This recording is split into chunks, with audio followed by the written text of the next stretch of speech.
I think it's a real recipe, though, for a complete breakdown of any sort of trust in the American political system altogether, though, particularly around public health.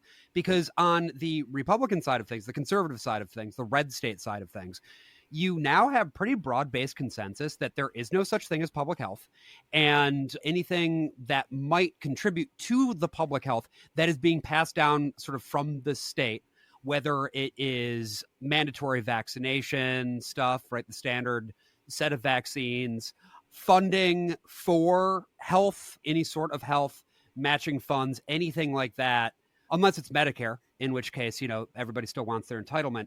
It's being treated as some sort of like a state conspiracy, right?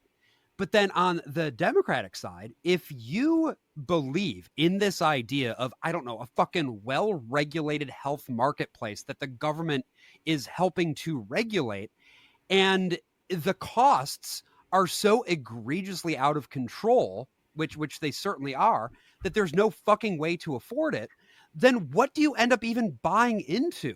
Unless you're fortunate enough to either have a long-standing tenured position somewhere with a union job, you're fucked. There's nothing you can do, and there's nobody in office who's actually fighting for you, as clearly demonstrated by the fact that the Democrats immediately folded when the time came to make sure that these ACA credits would remain on the books. It makes me fucking crazy. Because you have to understand, I have been following this shit for a very, very long time. Like, healthcare has been one of my like big issues for the longest time.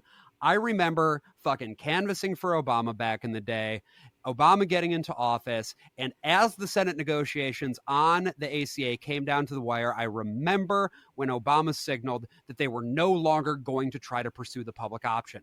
I remember how betrayed we all felt, all of us who invested so much blood, sweat, and tears into trying to make this thing happen. And I said at that time, you know what? I'm not going to get fooled again. And I fucking did. I also got the Fell For It Again award. And I can't do this anymore.